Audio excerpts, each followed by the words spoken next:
आदरणीय साधन भैया जी को सादर प्रणाम और उनके प्रति कृतज्ञता कि हमें जब भी उनका सानिध्य चाहिए होता है वे हमें उपलब्ध होते हैं। आज तूफान आया हुआ है तथापि भैया ने मैनेज करके उनको समय दिया है। आज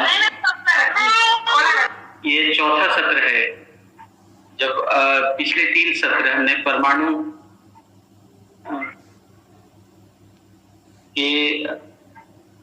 परमाणु सिद्धांत, परमाणु में गति का स्वरूप, विकास क्रम, विकास, जागृति क्रम, जागृति विषय पर 3 सत्र सुने हैं और उसमें हमें कई मुद्दों पर स्पष्टता मिली है। आज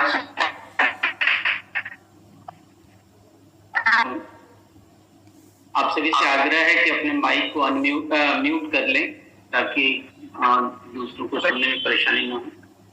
मैं संदीप प्रकाश देवघर परिवार से आज भैया से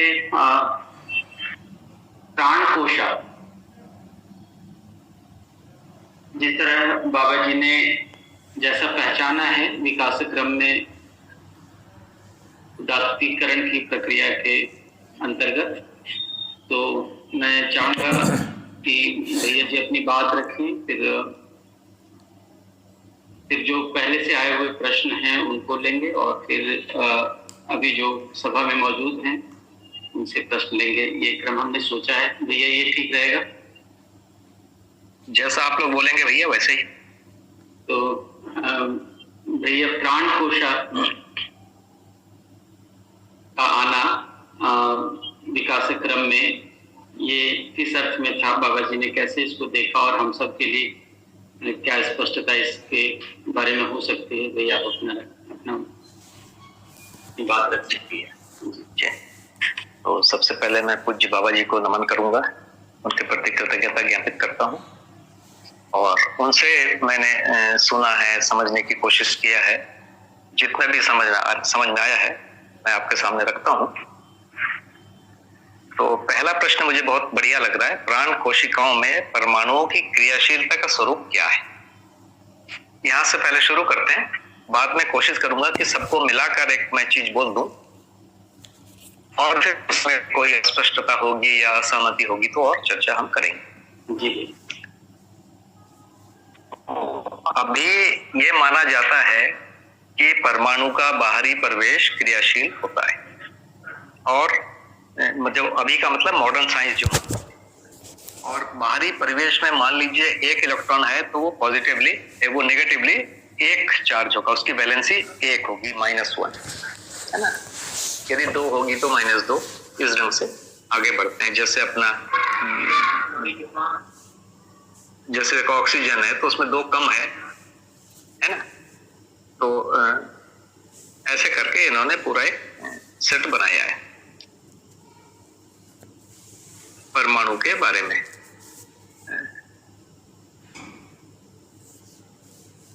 ठीक है, तो ऑक्सीजन का जैसे -2 है और क्लोरीन का -1 है, -3 है, कार्बन का दोनों हो सकता है, सोडियम दोनों का मतलब है प्लस और -4 हो सकते हैं। इधर आते हैं तो सोडियम का +1 है। इस ढंग से हम आगे बढ़ेंगे। तो ये जो कह रहे हैं कि यहाँ जो रासायनिक क्रिया जो होती है उसमें परमाणु का क्या भागीदारी है, तो उसमें जो मॉडर्न साइंस कहता है कि रासायनिक क्रिया में जो परमाणु के जो बाहरी परिवेश होते हैं उसमें जो इलेक्ट्रॉन होते हैं वो दोनों में शेयर हो जाते हैं। जैसे मान लीजिए कि हाइड्रोजन और ऑक्सीजन मिलके पानी बना रहे हैं या और कोई भी चीज ले लिए ना, सोडियम और क्लोरीन मिलके सोडियम क्लोराइड बना रहे हैं, तो सोडियम के बाहरी परिवेश वाला जो एक्स्ट्रा वाला है वो क्लोरीन के जो परिवेश है उसमें भी काम करता है। तो इस प्रकार से दोनों में एक इलेक्ट्रॉन शेयर होते हैं और वो दोनों का जो आखिरी परिवेश है वो संतृप्त हो जाता है। उन्होंने संतृप्त की एक डेफिनेशन दिया हुआ है 2, 8, 18 के हिसाब से, और वो परमाणु फिर अणु के रूप में या रासायनिक अणु के रूप में काम करने लगता है। इस विधि से बोल रहे हैं। अब मध्यस्थ दर्शन में ये वाला तो कंसेप्ट है ही नहीं कि किसी में धन आवेश है और किसी में ऋण आवेश है। तो ये इन लोगों ने ये जो मॉडल बनाया ये मॉडल काल्पनिक मॉडल है, आंखों से किसी को दिखता नहीं, और ये जो वैलेंसी है उसको सेट करने के लिए करते हैं, और उस विधि से उन्होंने कुछ मॉडल बनाया हुआ है। यहाँ पर जब परमाणु अंशों की एक ही प्रजाति है और ऊर्जा का जो मुख्य रूप से स्रोत है वो व्यापक वस्तु है, तो इसके कारण इनके अंदर इस प्रकार की संभावना नहीं होगी, है ना। तो इलेक्ट्रॉन शेयर करने वाली बात तो यहाँ नहीं होगी। तो कैसे होगा? तो ये साथ में रहेंगे और साथ में रह के दोनों अपने अपने आचरण को छोड़कर एक तीसरे आचरण के लिए उद्यत हो जाएंगे, तत्पर हो जाएंगे। तो यहाँ पर उस ढंग से इलेक्ट्रॉन शेयर का स्वरूप नहीं होगा, क्योंकि इलेक्ट्रॉन का अस्तित्व तो इस विधि में नहीं है, मध्यस्थ दर्शन में नहीं। तो यहाँ से मैंने बातचीत अभी शुरू किया। अब आगे हम देख रहे हैं कि इस प्रक्रिया को उदात्तीकरण कह रहे हैं मध्यस्थ दर्शन में, क्योंकि परमाणुओं की प्रजाति में वास्तव में कोई परिवर्तन नहीं हुआ, परमाणु में कोई विकास नहीं हुआ, वही परमाणु है कुछ समय के लिए दूसरे प्रकार के आचरण दे रहे हैं, दो अलग अलग या तीन अलग अलग या कई अलग अलग परमाणु मिलकर, इसको हम रसायन कहते हैं। तो बहुत सिंपल या सरल वाला ऑक्सीजन और हाइड्रोजन वाला उदाहरण लेते हैं। ये दोनों स्वयं में अलग अलग आचरण है, मिलने के बाद पानी का एक आचरण बनता है और वो अलग होता है। इस प्रक्रिया को उदात्तीकरण कह रहे हैं, अपना आचरण छोड़ देना, दूसरे आचरण को बढ़ा लेना। अब आता है प्राण अवस्था क्या चीज। तो प्राण अवस्था की जब अपन बात करेंगे तो प्राण अवस्था में श्वसन क्रिया हो रही। श्वसन क्रिया है क्या चीज? एक प्रकार की रासायनिक क्रिया होती। जैसे मान लीजिए चूना में मैं नींबू का रस या कोई भी अम्लीय चीज डाल दूंगा तो ये तुरंत ही साई करके एक आवाज आएगी और कुछ सेकंड में ही वो क्रिया खत्म हो जाएगी। मतलब न चूना रहेगा न कोई एसिड रहेगा, है ना। मान लीजिए हाइड्रोक्लोरिक एसिड को सोडियम हाइड्रोक्साइड, जिसको बुझा हुआ चूना कहते हैं, उसको मिला देंगे तो तुरंत ही कैल्शियम क्लोराइड बन जाएगा और वो क्रिया उसी समय समाप्त। मतलब रासायनिक क्रिया हुई, कैल्शियम क्लोराइड बना, कैल्शियम हाइड्रोक्साइड का अस्तित्व समाप्त हो गया और जो सोडियम हाइड्रोजन HCl एसिड जो है हाइड्रोक्लोरिक एसिड, उसका भी अस्तित्व समाप्त हो गया और एक कैल्शियम क्लोराइड बन गया और वो क्रिया बहुत छोटे समय में, कुछ सेकंड में या और सेकंड से भी कम समय में समाप्त हो गई। ये एक स्थिति आई। लेकिन जब हम प्राणावस्था की बात कर रहे हैं, प्राणावस्था में श्वसन होता है।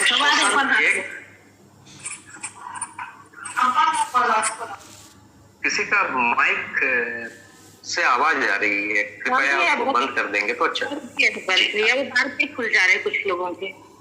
जी जी। तो जो रासायनिक क्रिया हो रही है, वो जो प्राणावस्था में जो श्वसन क्रिया हो रही है वो एक निरंतर रासायनिक क्रिया। मतलब मान लीजिए श्वसन हो रहा है, तो जैसे मनुष्य में श्वसन हो रहा है तो हो क्या रहा है?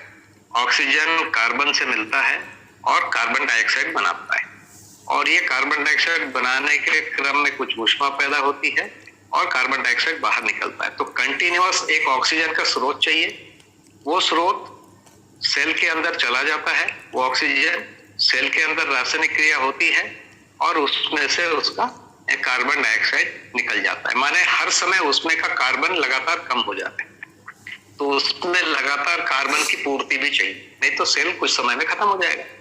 तो कार्बन की पूर्ति जो हो रहा है उसका नाम है भोजन, जहां से उसको भोजन मिल रहा है ना। तो कार्बन भी मिलना चाहिए, ऑक्सीजन भी मिलना चाहिए।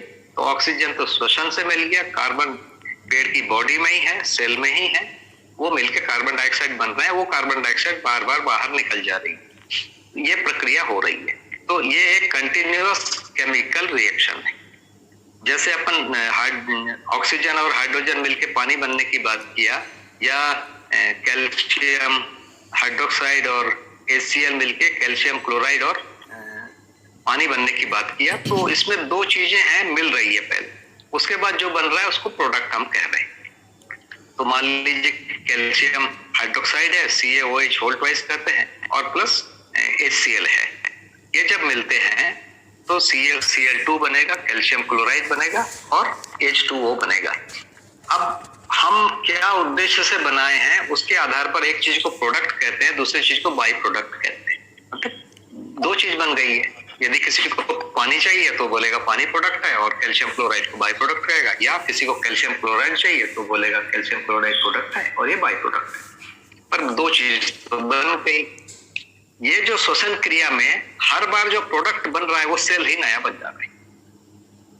जैसे एक सेल हुआ, वो सेल रासायनिक क्रिया किया, उसके बाद उस प्रक्रिया में क्या हुआ, उसका जो प्रोडक्ट है, बाई प्रोडक्ट तो कार्बन डाइऑक्साइड हुआ मान लीजिए, तो प्रोडक्ट क्या हुआ, प्रोडक्ट हुआ फिर से एक दूसरा सेल हुआ। इसी को बोलते हैं कि सेल डिवीजन हुआ या सेल मल्टीप्लिकेशन, सेल बढ़ गया। तो ये एक कंटिन्यूअस केमिकल प्रोसेस है जिसको अपन प्राणावस्था कहते हैं, पहली बात।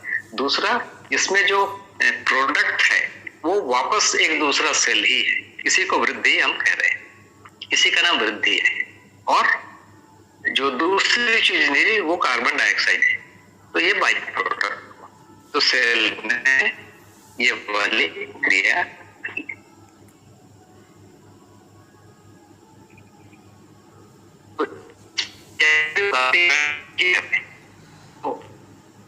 अम्ल बनना, क्षार बनना, ये तीनों बनेंगे तभी आगे, इसके आगे और संभावना है कि बड़े और केमिकल बनेंगे। तो शायद हम पिछले बार चर्चा किए हैं कि कार्बन, ऑक्सीजन और हाइड्रोजन, इसमें से कोई भी दो दो चीज यदि मिलती है, तो जैसे हाइड्रोजन और ऑक्सीजन मिलता है तो पानी बनता है और हाइड्रोजन पेरोक्साइड बनता है, वैसे ही कार्बन और ऑक्सीजन मिलता है तो CO बनता है और CO2 बनता है, और कार्बन और हाइड्रोजन मिलते हैं तो मीथेन, एथेन जैसे कई सारे हाइड्रोकार्बन्स कई प्रकार के बनते हैं। और ये तीनों जब आपस में मिलते हैं तो उसको शुगर या कार्बोहाइड्रेट या ग्लूकोज हम अलग अलग नाम। इसमें जब नाइट्रोजन मिलता है तब इसको हम प्रोटीन या एमिनो एसिड कहते हैं। एमिनो एसिड में नाइट्रोजन होना आवश्यक है। चार चीजें हो गई, कार्बन, हाइड्रोजन, ऑक्सीजन और नाइट्रोजन। इसके बाद जब इसमें फास्फोरस मिलता है तो DNA बनता है, प्राणसूत्र या रचना सूत्र जो हम कह रहे हैं वो बनता है, उसके बिना बनता नहीं।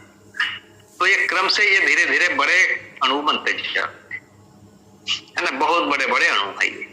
और इन अणुओं की रचना बनी, ये प्राण कोशिका बनने के पहले ये वाला जो प्राण सूत्र है वो बनता है, और ये प्राण सूत्र मुर्दा रहता है, माने उसमें श्वसन क्रिया नहीं है।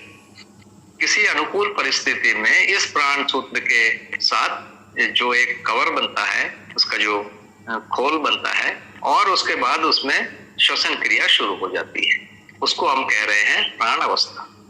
तो इसके पहले भी सारी केमिकल रिएक्शन है, रासायनिक क्रिया, जैसे CO2 बन रहा है, चाहे CO बनना, चाहे H2O बनना, H2O2 बनना या हाइड्रोकार्बन बनना, ये सब केमिकल रिएक्शन है, रासायनिक क्रियाएं। उसके बाद ग्लूकोज बनना भी रासायनिक क्रिया है, कार्बोहाइड्रेट बनना या ग्लूकोज बनना। इसके बाद एमिनो एसिड या नाइट्रोजन बनना भी रासायनिक क्रिया है। और इसके बाद जो DNA या जिसको हम प्राण सूत्र कह रहे हैं वो बनना भी रासायनिक क्रिया है, जिसमें फास्फोरस और एक्स्ट्रा के जुड़ गया। इस पूरी प्रक्रिया में लगातार वृद्धि हो रही है, बड़ा अणु बन रहा है। इसके बाद प्राण कोशिका बनती है, तो प्राण कोशिका में और बहुत सारी चीजें हो जाती है जो प्राण कोशिका कहला रही है। तो एक तो वो प्राण सूत्र होते हैं, और प्राण सूत्र के साथ और भी बहुत सारी चीजें होती है, उसमें निरंतर रासायनिक क्रिया होते रहे, उसके लिए भोजन चाहिए, है ना। तो श्वसन करने वाला एक अंग होगा, और श्वसन करने वाले अंग के साथ साथ श्वसन में जो भोजन चाहिए, जैसे जो कार्बन बर्न होगा, कार्बन बार बार कार्बन डाइऑक्साइड बनेगा, तो उतना उसमें भोजन हमेशा होना चाहिए। तो वो भोजन पेड़ों की जड़ों से आएगा और वो करेगा। तो ये भोजन आना एक भाग है, और दूसरा रासायनिक क्रिया एक और चीज होगा, और वो रासायनिक क्रिया लगातार चलती रहती है, और वो एक सेल से दो सेल, दो से चार, ऐसा करके धीरे धीरे बढ़ते रहते हैं। ये पूरा एक ही क्रिया है, रासायनिक क्रिया ही, इसलिए इसको उदात्तीकरण बोल रहे हैं। तो भौतिक क्रिया के बाद रासायनिक क्रिया होती है, रासायनिक क्रिया के बाद एक और प्रकार की रासायनिक क्रिया है, उसको प्राण अवस्था बोल रहे हैं। तो ये भी उदात्तीकरण में आता है। तो यहाँ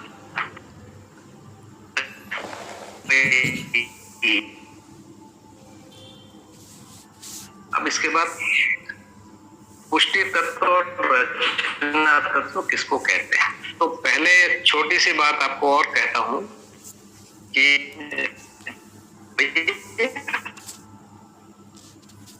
हेलो भैया आपकी आवाज थोड़ी आवाज चली गई, एक मिनट।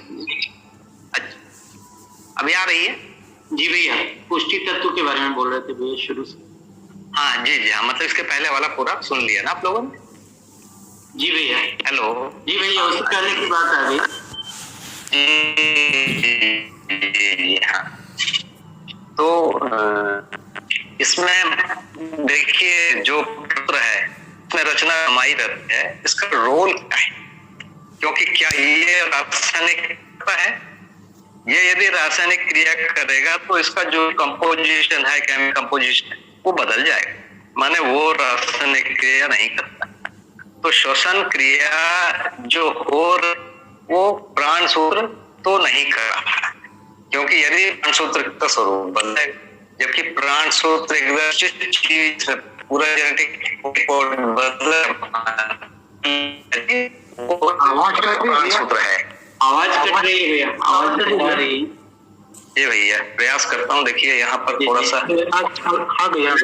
आवाज एकदम कट कट के आ रही है, सुनने में यानी कि समझने में परेशानी पड़ रही है।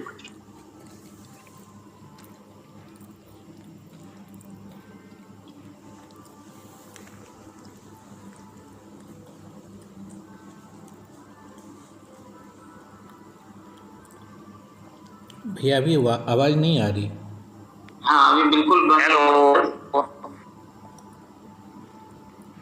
हेलो जी अभी ठीक है भैया। अच्छा ठीक ठीक हो गई ना आवाज? जी अभी ठीक हो गई भैया, फिर से एक बार ये हेलो पिछली बातों को। हाँ जी बिल्कुल। तो हाँ तो प्राण सूत्र यदि श्वसन क्रिया में भागीदार लेगा तो उसका स्वरूप बदल जाएगा। मतलब ये तो तय हो गया कि प्राण सूत्र वैसा के वैसा ही बना रहता है, माने वो रासायनिक क्रिया का भाग नहीं बनता। तो श्वसन करता कौन है? तो निश्चित रूप से कोई और चीज है जो श्वसन करता है ना। श्वसन करने का मतलब ऑक्सीजन और कार्बन में क्रिया होती है, उसका नाम है श्वसन। इस क्रिया में ऑक्सीजन और कार्बन मिलते हैं, कार्बन डाइऑक्साइड बनता है, कार्बन डाइऑक्साइड बनने के बाद वो कार्बन डाइऑक्साइड बाहर निकलता है। ये पूरा पूरा काम है। तो प्राण सूत्र श्वसन क्रिया नहीं करता है। तो जिसको हम परमाणु, जिसको हम प्राण कोशिका कह रहे हैं, उसमें बहुत सारे छोटे छोटे पार्ट हैं। उस पार्ट के बारे में बाबा जी ने बहुत तो नहीं बोला है ना। और अभी मॉडर्न साइंस बहुत सारे पार्ट को बोल रहा है, उसको एक बार पढ़ के हम देख सकते हैं।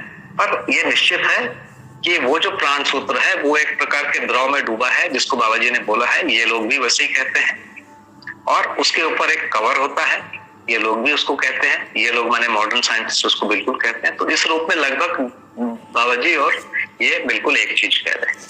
और इसके ऊपर भी फिर से और बहुत सारे और लिक्विड भरा हुआ है, उसके ऊपर एक और कवर है ना। उसमें सेल वॉल भी है और सेल मेम्ब्रेन है, मतलब एक प्रकार से दो कवर है।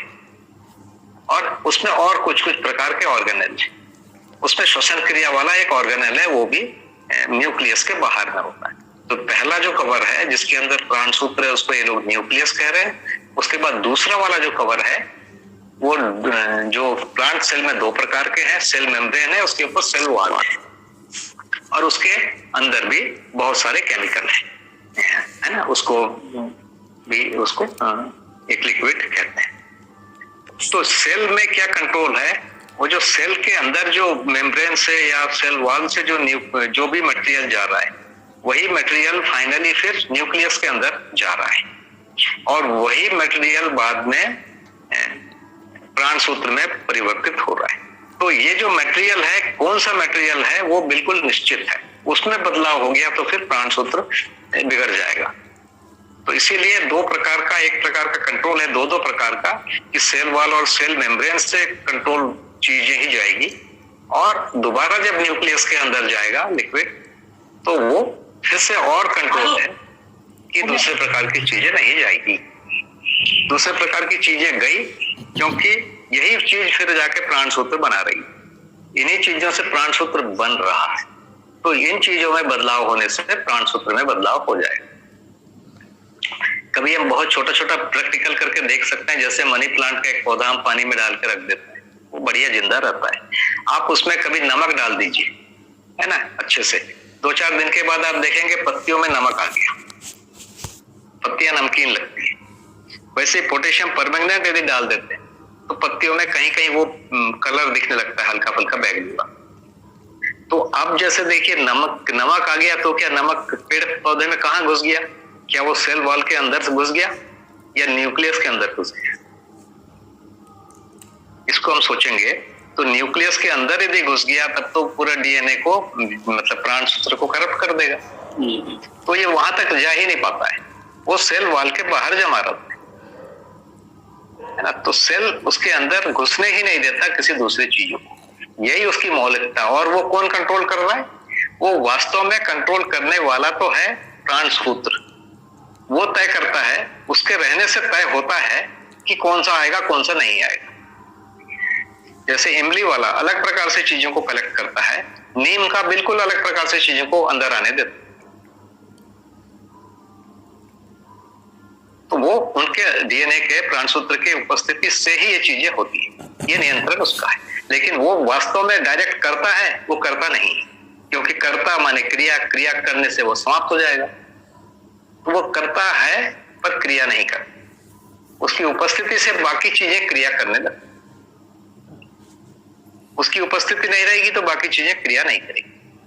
तो ये एक बड़ा महत्वपूर्ण चीज है, उसको सोचना चाहिए कि प्राण सूत्र की भूमिका क्या है। प्राण सूत्र के रहने मात्र से वो सारी चीजें काम कर रही है। प्राण सूत्र नहीं रहेगा तो वो जो ऑर्गेनेल है वो श्वसन क्रिया नहीं करेगा, वो सब चीजें नहीं घुसेगी। तो प्राण सूत्र है तब सारा अस्तित्व है। तो प्राण सूत्र प्राथमिक चीज है, उसके आधार पर बाकी रचनाएं हैं। इसीलिए प्राण सूत्र को नाम दिया है पुष्टि तत्व। माने जो पुष्टि होती है प्राण अवस्था में, जो पुष्टि होती है, पुष्टि का मतलब है मल्टीप्लिकेशन, गुणन, संख्या बढ़ना। एक सेल 2 सेल बन गया, माने उसके जो प्राण सूत्र है उसकी संख्या डबल होनी पड़ेगी।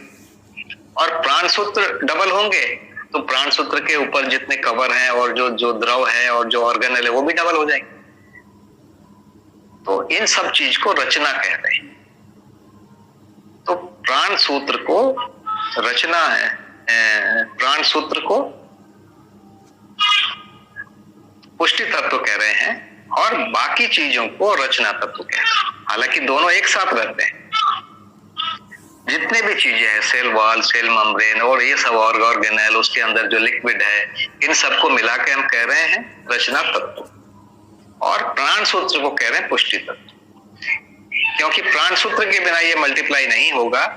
प्राण सूत्र का मल्टीप्लाई होना चाहिए, उसी को फिर पुष्टि तत्व कह रहे हैं। पुष्टि माने मल्टीप्लिकेशन, और पुष्टि होने के लिए जो प्रारंभिक या आधारभूत चीज है वो प्राण सूत्र है। इसीलिए प्राण सूत्र को कह रहे हैं पुष्टि तत्व और बाकी चीज को रचना तत्व कह रहे हैं। और दोनों साथ में ही रहते हैं, ये पूरी एक बात होती है।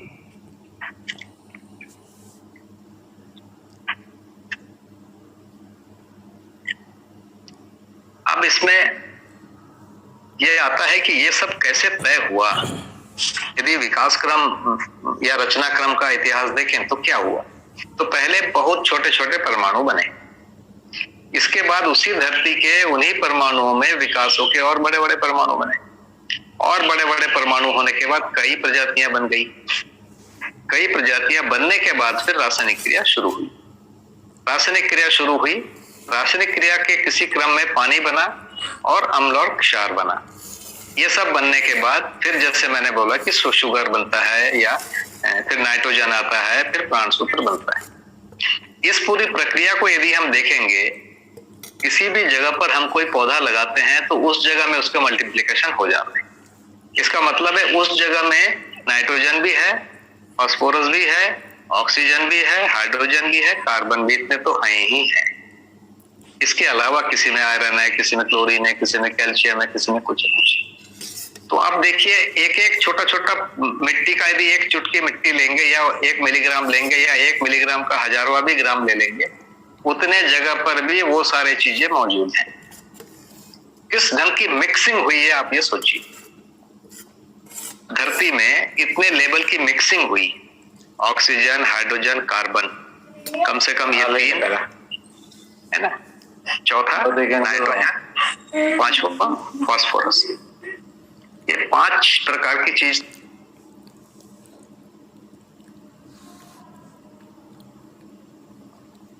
भैया आप म्यूट हो गए भैया, आपकी आवाज नहीं आ रही, आप म्यूट हो गए हैं भैया।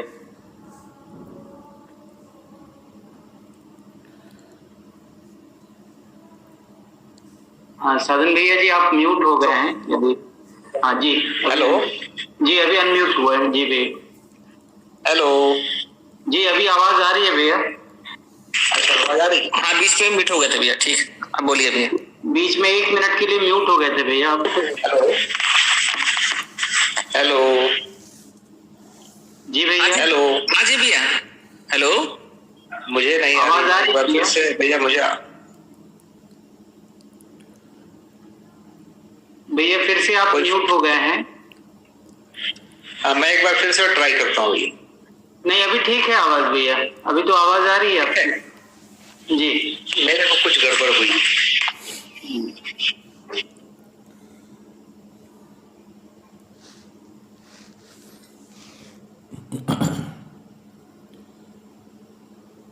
भैया दोबारा जुड़ रहे हैं थोड़ी देर के लिए।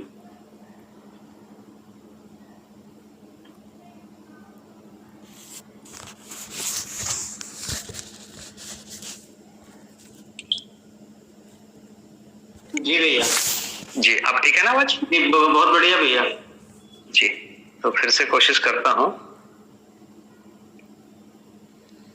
जी भैया मिक्सिंग की बात के बाद से म्यूट हो गया। जी हाँ हाँ, तो मिक्सिंग देखिए कितना सघन हुआ है।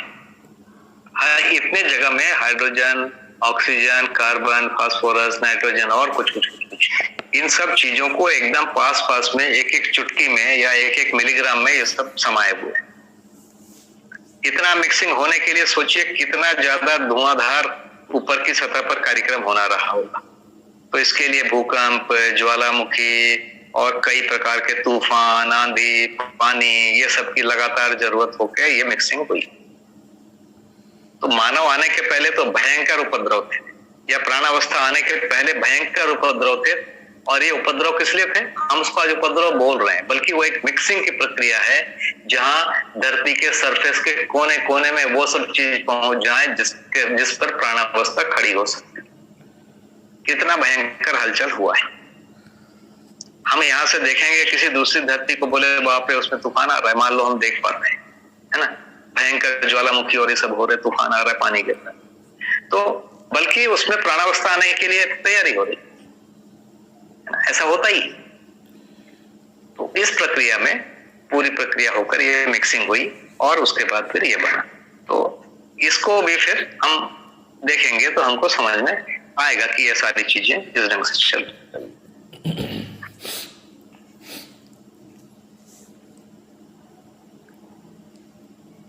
तो अब ये आता है कि प्राणसूत्र बन गए, फिर सेल बन गए, सेल बनने के बाद छोटे छोटे पौधे बन गए, फिर पौधों की कई प्रजाति बन गई। ये कौन कौन सी प्रजाति क्यों बन रही है ना? पौधों की बहुत सारी प्रजातियां बनी, उसके बाद छोटे वाले कीड़े मकोड़े आए, इसके बाद और आगे जाके बड़े शरीर वाले आए, जीवावस्था आई, जीवावस्था के बड़े शरीर आए, उसके बाद फिर मानव का शरीर आया। इसके थोड़ा पीछे जाते हैं तो ऑक्सीजन, हाइड्रोजन, कार्बन ये सब बने, उसके बाद ये सब बने। तो ये सब क्यों बन रहे हैं? ये क्यों बन रहे हैं? इसका एक उत्तर है कि एक नियति क्रम है अस्तित्व में। उसमें एक परमाणु से लेकर इसमें एक परमाणु से लेकर दिव्य मानव तक बहुत सारे स्टेज हैं और हर स्टेज पर लाखों लाखों लाखों लाखों वैरायटी है ना? और ये है ही है और इसी रास्ते में हर किसी को जाना है। हर चीज इसी रास्ते की बनेगी, इससे भिन्न कुछ बनेगी ही नहीं। इसी को कहते हैं कि सहअस्तित्व है और सहअस्तित्व अपने आप में एक व्यवस्था है। ये पहले से या हर समय ये नियति विधि प्रभावी रहती है। और नियति विधि प्रभावी रहने के कारण ऐसा ही बनना है, वैसे ही पौधे बनने हैं, वैसा ही मनुष्य बनना है। मनुष्य बनेंगे तो फिर हृदय होगा और श्वसन एक तंत्र होगा, उत्सर्जन तंत्र होगा, है ना, पाचन और भोजन तंत्र, वो सब होगा। तो ये बिल्कुल हर चीजें फिर निश्चित। तो एक परमाणु अंश परमाणु बनता है, ये परमाणु फिर आगे जाके अणु बनते हैं, और यहाँ से द्रव्य मानव तक का जो एक रास्ता है हर समय के लिए, उसमें रचनाक्रम की एक विधि है, और दूसरा विकास, गठन पूर्णता, क्रिया पूर्णता और आचरण पूर्णता की एक विधि है। इन दोनों के संयोग से पूरा ये चारों अवस्थाओं का प्रकटन है। ये अस्तित्व में वर्तमान है, माने है भी और आगे भी यही होना है। ये मुख्य प्रतिपादन है। ये है, हर समय है, निरंतर है, और हर किसी को यही रास्ता फॉलो करना पड़ेगा। हर करो यही रास्ता फॉलो करेगा, दूसरा करेगा ही नहीं। केवल मानव को थोड़ी सी स्वतंत्रता है कि वो थोड़ा दूसरा रास्ता फॉलो कर सकता है। वो भी जो दूसरा रास्ता फॉलो कर सकता है वो विकास विधि को छोड़कर ह्रास विधि में चले जाते हैं, इतना ही फॉलो कर सकता है, कुछ नया नहीं बना पाता। तो ह्रास विधि की तरफ चला जाता है तो जीवावस्था की क्रियाकलाप करता है, प्राणावस्था नष्ट हो जाए वो क्रियाकलाप कर सकता है, पदार्थावस्था नष्ट हो जाए वो क्रियाकलाप कर सकता है, सूरज जैसी कंडीशन तक ला सकता है, बस। तो ये जो विकास हुआ है जो रचना क्रम में, उसको वो वापस वहां तक जा सकता है, वो और वैसे ऊपर तक भी जा सकता है दिव्य मानव बन। ये केवल अधिकार मानव के पास है। तो विकास क्रम जो नियति क्रम है वो वैसे ही है। हमारे पास स्वतंत्रता क्या है? नियति क्रम में हम जहां खड़े हैं यहां से हम दिव्य मानव तक का जो क्रिया पूर्णता और आचरण पूर्णता वाला रास्ता चुने, या वापस पीछे जाने की प्रक्रिया करें तो धरती को नष्ट करने में, हम सूरज बनाने की प्रक्रिया में जाएं। यहां तक हमारे पास स्वतंत्रता है, बस। इससे अधिक स्वतंत्रता है भी।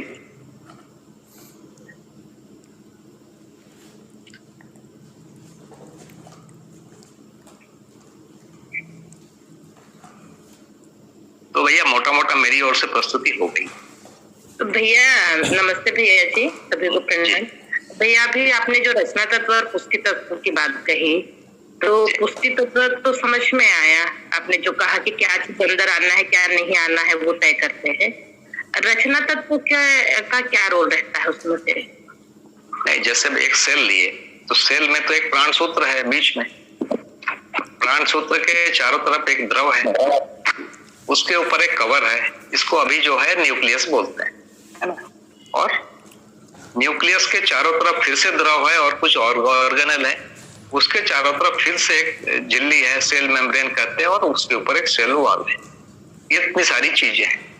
इसमें से केवल यदि अपन रचना प्राण सूत्र को ले लें तो प्राण सूत्र को कह रहे हैं पुष्टि तत्व।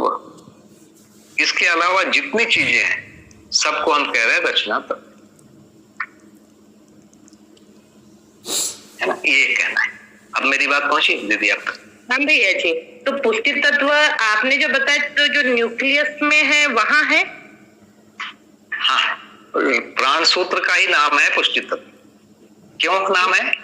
क्योंकि प्राण सूत्र में वृद्धि होगी तभी बाकी चीजों में वृद्धि होगी।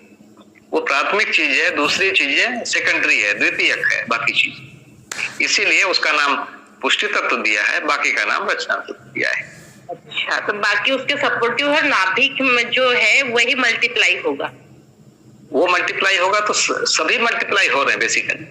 हाँ देखिए, एक सेल यदि 2 सेल बना माने हर चीज मल्टीप्लाई हुआ ना जी, है ना। तो वो जो प्राण सूत्र है वो मल्टीप्लाई नहीं होगा तो कोई भी चीज मल्टीप्लाई नहीं, और वो मल्टीप्लाई होना है, इसीलिए पेड़ पौधे निरंतर श्रम कर रहे हैं और उसके अंदर जो लिक्विड है वो बढ़ा रहे हैं, ताकि वो लिक्विड बढ़ेगा तभी वो मल्टीप्लाई होगा।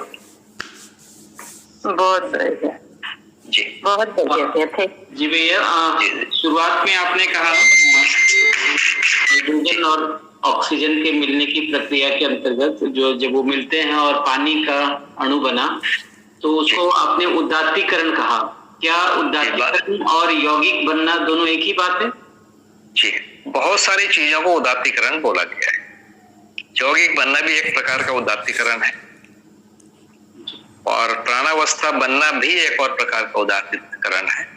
और इस प्रकार से अलग अलग, जैसे जीव अवस्था के छोटे छोटे चीजों से एक प्रजाति बनना और जितने भी प्रजातियां बनना, ये सब उदात्तीकरण का ही पार्ट है।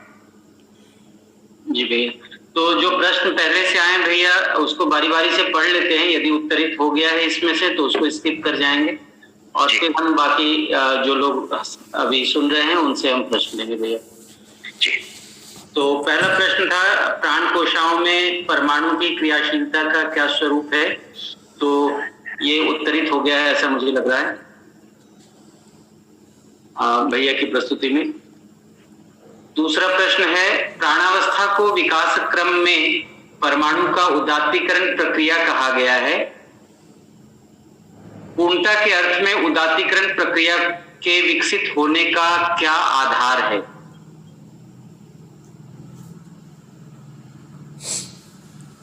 तो पूर्णता के अर्थ में भैया इसको क्या आचरण पूर्णता तक का प्रश्न है, ये मैं समझ नहीं पा रहा हूं जिन्होंने भी प्रश्न रखा है। रामशंकर भाई यदि इस प्रश्न को और खोल करके भैया से पूछें। जी भैया, जैसा कि अभी आपने कहा ना कि एक सूत्रता में परमाणु की यात्रा में हम चारों अवस्थाओं को और दिव्य मानव तक की यात्रा को पहचान रहे, तो ये पूर्णता की ये 3 अवसर हमें देखने को मिलते हैं, गठन पूर्णता, क्रिया पूर्णता और आचरण पूर्णता। तो ये 3 पूर्णताओं के अनंतर उदात्तीकरण प्रक्रिया का निश्चित अर्थ किस रूप में है, ये समझना चाहते हैं। देखिए, जीवन को जागृत होना है माने गठन पूर्णता होना है, गठन पूर्णता से फिर क्रिया पूर्णता होना है, क्रिया पूर्णता के बाद आचरण पूर्णता होना है। आचरण पूर्णता होने के लिए गठन पूर्ण परमाणु को शरीर चाहिए और शरीर चाहिए पहले, दूसरे चरण में मानव शरीर चाहिए। मानव शरीर नहीं चाहेगा, मिलेगा तो उसको क्रिया पूर्णता भी नहीं होगी, आचरण पूर्णता भी नहीं होगी। तो मानव शरीर चाहिए। मानव शरीर सीधा नहीं आ सकता, उसके लिए उससे छोटा ब्रेन और उससे छोटे शरीर बन चाहिए। ये क्रम शुरू होते होते होते होते प्राणावस्था की रचना से शुरू हुआ है। उसके बिना मानव शरीर बनेगा ही नहीं, है ना। सीधा पेड़ मतलब मिट्टी पत्थर से सीधा मानव शरीर बन गया, ऐसा नहीं। मानव शरीर यदि बनना भी है तो उसका भोजन चाहिए। तो इस पूरे क्रम को यदि हम देखेंगे तो पहले भोजन बना, फिर उसके बाद उसको खाने वाला है। जैसे प्राणावस्था आई तो पहले भोजन उसका बना। प्राणावस्था का भोजन मिट्टी, पत्थर, पानी, हवा ये सब है, तभी बन पाया। तो इस पूरे क्रम से मानव को जागृत होने के लिए ये पूरी चीज है, माने गठन पूर्णता के बाद क्रिया पूर्णता और आचरण पूर्णता होने के लिए ये चारों अवस्थाओं का एक प्रकार का जमवाड़ा है, सजावट है, और उस क्रम में ये सब चीजें हो रही है। तो सीधे सीधा हम कह रहे हैं कि जीवन की जागृति प्रमाणित हो। जीवन की जागृति प्रमाणित हुई माने ही हुआ कि अस्तित्व अपने आप को प्रमाणित कर लिया। अस्तित्व ऐसा है, उसको प्रमाणित करने वाला एक चीज हो गया। अस्तित्व का ही कोई इकाई वो अपने आप को भी प्रमाणित कर रहा है और व्यापक है और व्यापक की महिमा को भी प्रमाणित कर रहा है। ये पूरा उसका लक्ष्य है और उसकी पूर्ति के लिए सारे कार्यक्रम हो रहे हैं। जी भैया, मेरी बात पहुंची? जी बिल्कुल भैया। तो भैया ये तीसरा प्रश्न भी लगता है उत्तरित हो गया है, मैं पढ़ता हूँ। पुष्टि तत्व और रचना सूत्र के विकास की विधि कैसे तय होती है? प्राण कोशिकाओं से रचित मानव शरीर जीवन की संपूर्ण अभिव्यक्ति के लिए पूरक है और इस तरह ज्ञान अवस्था का प्रकटन है। शरीर का इस प्रकार पूरक हो पाने के मूल में प्राण कोशिकाओं में रचना सूत्र की विधि कैसे तय हुई है? तो इसमें भी और कुछ जोड़ना चाहते हैं? जी भैया, इसमें भी पूछने का आशय इसी रूप में है कि ये तय कैसे हो रही हैं कि जीवन को शरीर की आवश्यकता है और शरीर के माध्यम से जीवन में पूर्णता, जो क्रिया पूर्णता और आचरण पूर्णता के रूप में अभिव्यक्त होनी है।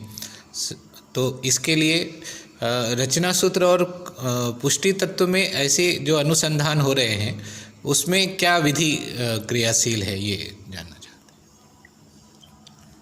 भैया। इसमें है तो इतना ही कि जब तक मेधस तंत्र नहीं बनेगा जीवन अपने आप को व्यक्त नहीं कर पाएगा। तो जीवन को व्यक्त करने के लिए कोई चीज चाहिए, उसका नाम ही है मेधस तत्व है, मेधस तंत्र। मेधस तंत्र में भी जीवावस्था के मेधस तंत्र से पूरा जीवन व्यक्त नहीं हो सकता, बहुत थोड़ा सा उसको मौका मिलता है। उसमें मुख्य रूप से ब्रेन ही व्यक्त हो रहा है ना, जो जिसको संस्कार वंशानुसंगीता कह रहे हैं, उतना ही आचरण है वो करता है। तो ब्रेन व्यक्त हो रहा है, संस्कार अनुसंगीता प्रमाणित नहीं हो रही है, केवल वंशानुसंगीता प्रमाणित हो रही है। संस्कार अनुसंगीता प्रमाणित होने के लिए और विकसित मेधस तंत्र चाहिए, जहां कर्म स्वतंत्रता का भी संभावना हो और उस कर्म स्वतंत्रता में सही करने का भी उसको अवसर रहे। ये दो चीज होना जरूरी है। अब ब्रेन बनने के लिए पहले उससे छोटी वाली रचना बननी पड़ेगी।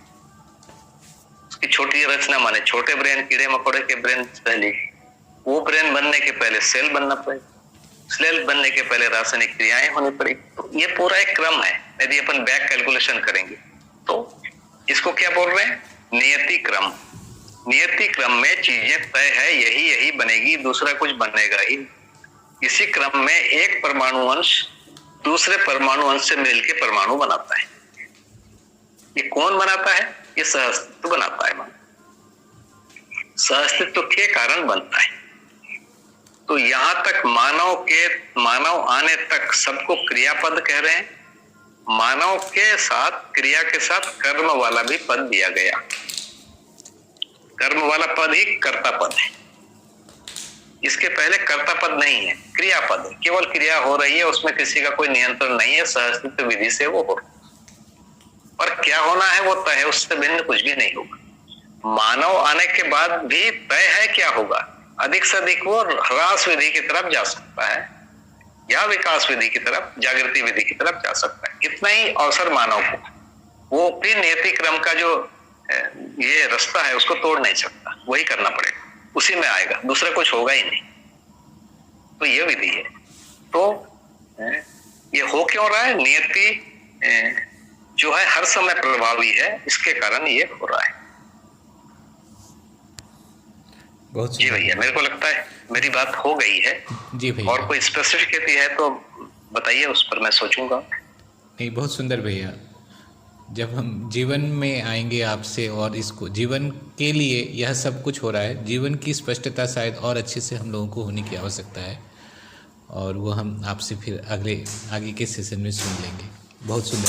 जी भैया, भैया ह्रास की तरफ जाना भी क्या नियति क्रम में ही है, ऐसा? देखिए, जिस किसी धरती में मानव मान लीजिए पहली बार आया, वो पहले अटेम्प्ट में यदि विकास क्रम को पकड़ लेगा तो यह हमेशा गलती को ही पकड़ेगा। तो मानव संस्कार अनुसंगी है, तो सीखता है वो किसी दूसरे से। तो उसके सामने जंगली जानवर होते हैं, है ना, पेड़ पौधे होते हैं, उसी से सीखता है। और उसके बाद उसको देखता है कि उसमें उसका इच्छा पूरा नहीं हो रहा है, फिर उसमें सुधार करता है। तो मानव में दोनों चीजें लिखा हुआ है ना, गलती करने का अवसर है और सही करने का भी अवसर है ना। तो ये दोनों चीजें आती है। कर्म स्वतंत्रता का मतलब यही है। और इस प्रक्रिया में एक दिन वो समझ जाता है कि यही सही रास्ता है। ये समझ गया माने उसको क्रियापूर्णता हो गई, समाधान हो गया। अब इतना ही प्रमाण यहाँ उपलब्ध है कि मानव ने पहले गलती किया है ना, और कुछ अच्छा भी किया है। और फिर भी मोटी यात्रा को देखेंगे, यदि आदमी की, ये लोग 2 लाख साल की यात्रा बोलते हैं, 2 लाख मान लेते हैं भाई, 2 लाख साल में कुछ तो आगे बढ़ा है। हमने समाज बनाया, सामाजिकता बनाया, संविधान बनाया, उसके नियम बनाए, वो नियम पालन हो उसके लिए अधिकारी बैठाए, उसको प्रैक्टिस कर सके उसके लिए सिस्टम बनाया, बच्चे उसको सीख सके उसके लिए शिक्षा बनाया, है ना, सभ्यता संस्कृति, ये सारी चीजें बनाया ताकि हम आगे दिशा में जा सके। क्या गए हैं कि नहीं गए? मेरे ख्याल से गए हैं, है ना? और अभी आगे जाना है, वहां पहुंचे नहीं है जहां पहुंचना है, लेकिन आगे बढ़ रहे हैं। तो मुझे लगता है कि ये बिल्कुल सही दिशा में हम जा रहे हैं और अच्छा ही चले। जी भैया, फिर तो उत्साह बनता ही है। तो भैया अगले प्रश्न में बढ़े भैया। जी भैया, मेरे को तो बहुत उत्साह बना हुआ है। जी। तो चौथा प्रश्न जो है वो थोड़ा भैया ऐसा पूछा गया है जी, कुछ ललिता दीदी का हैंड रेज है, उनको ले सकते हैं। किनका? प्रणाम भैया, सभी को नमस्ते। जी जी प्रणाम भैया, आवाज आ रही मेरी? जी, बड़ी आवाज आ रही, बताइए। भैया आप जैसे अभी बताए तो इसमें ह्रास और विकास दोनों की तरफ जीवन जा सकता है ना? पर अभी जैसे मान लीजिए अभी इस शरीर यात्रा में हम एक स्टेप बढ़ाए हैं, मान लो विकास की तरफ बढ़ाए हैं, और हमारी ये शरीर यात्रा खत्म हो गई, और अभी चूंकि परंपरा में ऐसा कुछ है नहीं, तो अगली शरीर यात्रा में फिर वापस जैसे थे वैसे ही हो जाएंगे। क्या ऐसा? जी देखिए दीदी, बड़ा सिंपल लगता है कि मान लीजिए मैं आगे नहीं बढ़ा, है ना, लेकिन मेरे पड़ोसी बढ़ गए, उसके और पड़ोसी बढ़ गए, एजुकेशन बदल गया, तो अगले बार मैं 200 साल के बाद मान लीजिए मैं इसे वापस शरीर लेता हूँ, तो देखता हूँ कि परंपरा और आगे से बहुत विकसित हो चुकी है, तो मैं उस विकसित को सीधा नकल करने की या स्वीकार करने की कोशिश करने लगता हूँ। तो मैंने सीखा कहाँ से हर चीज? यही परंपरा से सीखा है। इस शरीर यात्रा में मेरे घर में जो भाषा बोलते हैं वो मैं बोलने लगा, मेरे घर में जो खाते हैं वो खाने लगा, मेरे पड़ोस में जो क्रियाकलाप करने लगे मैं करने लगा। इतना ही तो किया मैंने, है ना? और जो उसमें से कुछ अच्छा बोला जाता है उसको मैंने अटेम्प्ट किया, शायद मैं नहीं कर पाया। कुछ खराब बोलते हैं उसको नहीं करो बोलते हैं, उसमें भी शायद मैंने कुछ कर लिया। ये मेरा हाल रहा जिंदगी का। अगले शरीर यात्रा में जब देखता हूं तो समाज बहुत ऊपर उठ चुका है ना? जैसे अभी यदि कोई 100 साल पहले या 150 साल पहले मान लो कोई पैदा हुआ होगा, वो देखता है कि स्त्री और पुरुषों में समानता नहीं है, उसकी तुलना में आज बहुत समानता है। स्त्री को वोटिंग राइट नहीं है, आज वोटिंग राइट है। तो आज वो उसी समाज में पैदा होता है और देखता है सब वोटिंग राइट देते हैं, तो उससे कोई पूछता है होना चाहिए, बोलता है बिल्कुल होना चाहिए। कहाँ से सीख रहा है? यहीं से उसने स्वीकार किया। तो यहाँ जो हर चीज हर कोई जो कर रहा है, जो कॉमन थॉट बन जाता है या पॉपुलर थॉट बन जाता है, उसको सब स्वीकार लेते हैं, वो भी स्वीकार लेते हैं।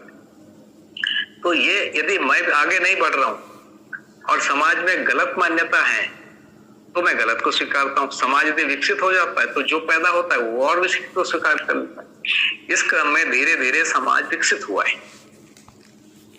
ना? तो पहले हम बोलते थे ना, आप हमारे पुराने कहानियों को सुनिए, पौराणिक कहानियों को, हमारे नहीं पूरे दुनिया के।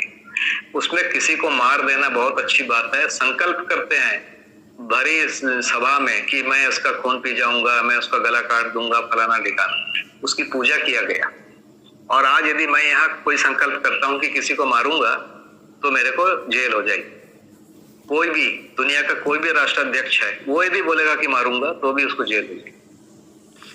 तो आज हम मानव जाति वहां पहुंच गई है कि किसी को मारना गलत है, ये हो गया है ना?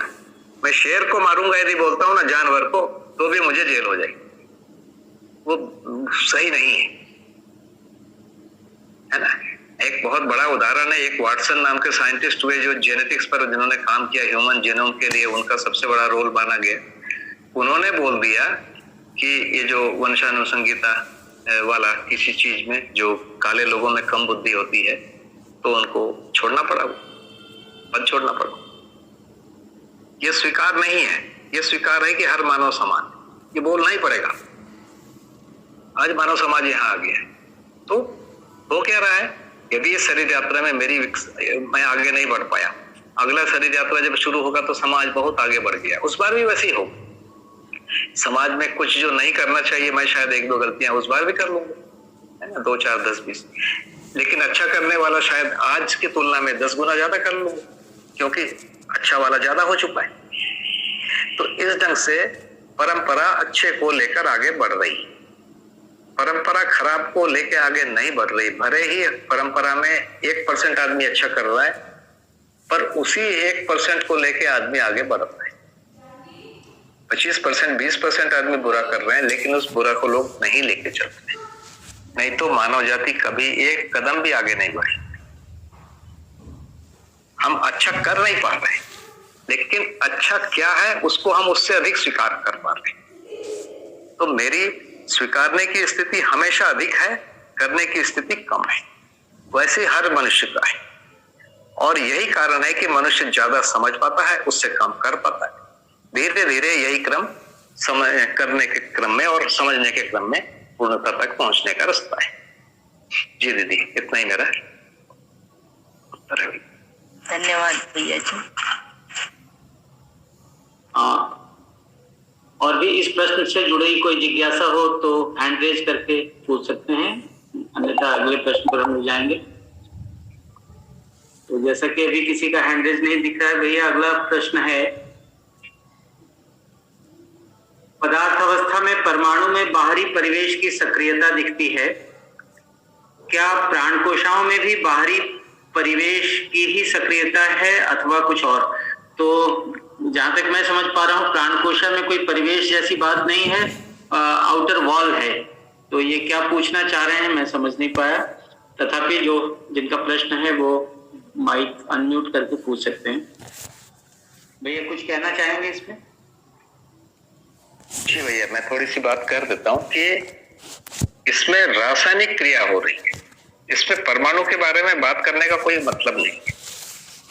रासायनिक क्रिया ही है, तो रासायनिक क्रिया के बारे में बात हो सकती है, और मेरे ख्याल से मैंने उसमें कुछ कह दिया है। जी भैया, ये उत्तरित हो गया है। जी। अगला प्रश्न है भैया, प्राण कोशिकाओं में श्वसन प्रश्वसन क्रियाओं में सूर्य ऊष्मा की आवश्यकता है, जबकि सूर्य के आगे चलकर ठंडा होने की भी संभावना बताई गई है। ऐसे में प्राण अवस्था का आधार क्या बना रहेगा? ऐसा प्रश्न किया गया। जी, बहुत बढ़िया प्रश्न है। जैसे सूर्य का जो प्रकाश आता है, और प्रकाश के साथ सूर्य की ऊष्मा भी आती है, और सूर्य के बाहरी परिवेश में सूर्य बहुत बड़ा भाग है, तो बिल्कुल जो उसका आउटर लेयर है, उसके आउटर लेयर का जो टेम्परेचर है, उसके बाद बीच में पूरा वैक्यूम है, और पृथ्वी का आउटर लेयर आ जाता है। इसके बीच में कुछ भी नहीं, मतलब कुछ भी नहीं का मतलब व्यापक तो है ही है। तो व्यापक में कुछ भी नहीं का मतलब है बिल्कुल पार्टिकल नहीं है, ऐसा तो नहीं कर सकते, फिर भी नहीं के बराबर है। तो वहां सूर्य के जो आउटर लेयर का जो टेम्परेचर है और पृथ्वी के जो आउटर लेयर का टेम्परेचर आउटर लेयर है, दोनों में कोई टेम्परेचर का लॉस का कोई जगह नहीं है। तो पृथ्वी के आउटर लेयर में सूर्य का वो पूरा ऊष्मा पहुंच जाता है, लेकिन पृथ्वी के अंदर पहुंचने के क्रम में वो पहुंच नहीं पाता है। पृथ्वी के अंदर कैसा पहुंच पाता है? मानव उसको झेल सके, प्राणावस्था उसको झेल सके, उस रूप में पृथ्वी के ऊपर का वातावरण बना हुआ है। पृथ्वी के ऊपर का मतलब जिसको अपन वायुमंडल कहते हैं, वो वायुमंडल इस ढंग से बना हुआ है कि सूर्य के हानिकारक प्रभाव धरती के सतह तक नहीं आ पाए। वैसे धरती का भी आप देखेंगे, धरती के भूगर्भ में बहुत भयंकर तापमान है, और धरती का जो सरफेस है उसका तापमान बहुत बढ़िया है मनुष्य के रहने वाले। तो उस अंदर के तापमान को पचाने के क्रम में कई प्रकार की धरती के अंदर की संरचना बनी हुई है, और आखिर में ऊपर आते आते वो मानव के लिए प्लीजेंट हो गया है, या पूरे प्राणावस्था और जीवावस्था के लिए भी अनुकूल हो गया है। तो ये दोनों विधि से ऐसी हो रही है, धरती के भीतर का टेम्परेचर लो और धरती के आउटर सरफेस का टेम्परेचर, ये दोनों भयंकर खतरनाक हैं, पर धरती ने अपनी संरचना विधि से इसको काबू कर लिया है।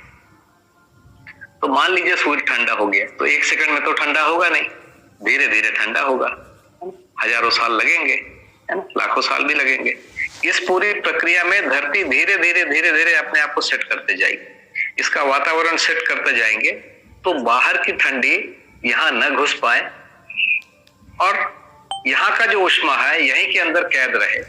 वो हो सकता है क्योंकि जो भी अपन शोषण कर रहे हैं उसमें रासायनिक क्रिया हो रही है, उसमें ऊष्मा बन रही है ना।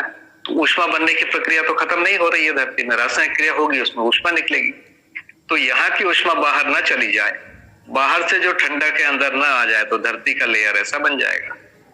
और वैसे ही हम अभी जैसे आंखों से देखते हैं, तो हमारी आंखें इस टेम्परेचर के लिए, इस चमक के लिए, इस प्रकार की रोशनी के लिए अनुकूल है, लेकिन चमगादड़ इससे कम रोशनी में देख लेता है ना। तो धीरे धीरे मनुष्य की आंखें भी सूर्य की जो प्रकाश चले जाएगा, तो मनुष्य की और जानवर की आंखें भी धीरे धीरे उस प्रकार से तैयार होती जाएगी हजारों लाखों सालों में, कि उस वातावरण में वो देख सके और वो कर लेगा। तो ये प्रक्रिया हजारों लाखों साल होने के कारण धरती के पूरे चीजों में एक साथ बदलाव होगा, क्योंकि सहअस्तित्व में होने के कारण सूर्य का एक एक प्रभाव धरती में पड़ता है, धरती का एक एक प्रभाव भी बाहर पड़ता है। तो सूर्य में बदलाव होने के साथ साथ धरती में बदलाव होता जाएगा और पूरा धरती का वातावरण ऐसा बनेगा कि सूर्य नहीं है तो भी लोगों को दिखेगा, लोगों को कोई प्लीजेंट टेम्परेचर रहेगा और लोग बढ़िया से रहेंगे, कोई प्रॉब्लम नहीं होगी। ये तार्किक उत्तर है। मैंने बाबा जी से पूछा था तो उन्होंने इस प्रकार का उत्तर दिया था। ये तार्किक के अलावा इसकी संभावना अभी नहीं है ना। जी भैया, तो जैसा कि परंपरा में सूरज को पिता और धरती को माता कहते हैं, तो यहाँ आपके जवाब से ऐसा लग रहा है भैया कि पिता ने मुट्ठी बंद कर ली, अब माता ने अपना गुल्लक फोड़ दिया बच्चे के लिए, ऐसी एक मोटी चादर हमारे लिए धरती बनाएगी। बहुत ही बढ़िया लगा भैया। भैया अगला प्रश्न, जीवन केवल 2 मिनट बचे हैं भैया, तो क्या प्रश्न लें या जो लोग अभी सभा में मौजूद हैं उनके प्रश्न लें और अगले सत्र की गुजारिश के साथ जैसा आप लोग बोले वैसा। भैया 9 बजे तक है ना? और क्षमा करेंगे अभी 32 मिनट हैं, 9 बजे तक है अपना। तो मैं अगला प्रश्न लेता हूँ भैया। जीवन अपने कार्यगति पथ के आधार पर शरीर का चयन करता है, ऐसी सूचना है, इसको विस्तार से समझना चाहती हैं। जी देखिए, जीवन कोई भी कार्य गति पथ बना लेगा ऐसा नहीं।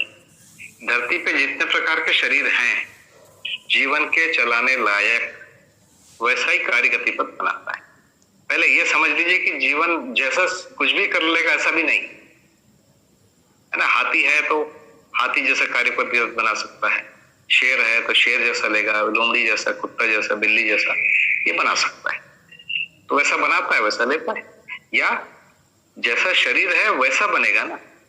हम दोनों प्रकार से सोच सकते हैं, जैसा उसका कार्य गति पथ होगा वैसा शरीर बन जाए, या जैसा अस्तित्व में व्यवस्था है वैसा उसका कार्य गति पथ बने, है ना। तो अस्तित्व की व्यवस्था बड़ी चीज है, उसके अनुसार कार्य गति पथ बनेगा और उस प्रकार के शरीर को चलाएगा।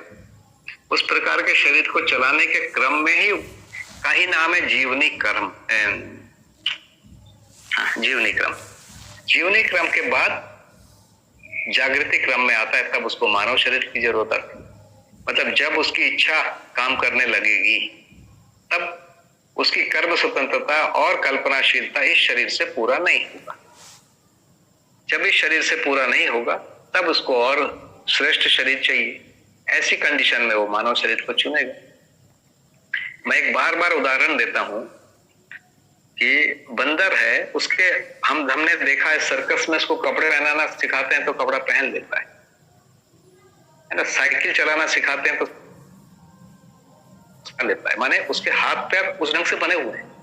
लेकिन उसकी कल्पना में कभी नहीं आया कि मैं नंगा हूं, मुझे शर्म आ रही है और मैं कपड़े पहन लूं। उसकी कल्पना में नहीं आ रही है, जबकि उसका शरीर अधिक विकसित है। उसकी कल्पना से अधिक विकसित उसको शरीर मिला हुआ है। थोड़ा सा इसको ध्यान दीजिए, उसमें शर्म ही नहीं आई उसको। तो शर्म जिस दिन आएगी उसको फिर उस दिन वो मानव शरीर में आ जाएगा। तो जीवन का विकास वहां कम है और मानव में जीवन का विकास पर्याप्त हो गया है, तब उसको कर्म स्वतंत्रता वाला शरीर मिला है, या शरीर को उसने चुना हुआ है, स्वीकारा हुआ है। अवसर है तो स्वीकारा हुआ है। तो इसी क्रम में जीवनी क्रम से जागृति क्रम या मानव शरीर को लेने की बात आती है। मानव शरीर में भी जीवन में आगे जाके और अनुकूल वातावरण जागृति की ओर पहचानता है। जो सबसे कम विकसित है वो 4 विषय के लिए दौड़ता है, वैसी जगह शरीर लेना चाहता है जहां 4 विषय का सुख ले। उससे जो विकसित होता है वो 5 इंद्रियों के लिए, 5 संवेदनाओं की तृप्ति के लिए जगह ढूंढता है। उससे विकसित 3 ऐषणाओं के लिए सोचता है। तो ये जो क्रम है ये अस्तित्व में है, प्रकृति में है, मानव परंपरा में है, तो उसमें लोग लगे। तो भैया ये उत्तर है मेरे को। क्या ऐसा सकता है कि आपको उत्तर हो गया? नहीं हुआ है तो थोड़ा और मुझे बता दीजिए।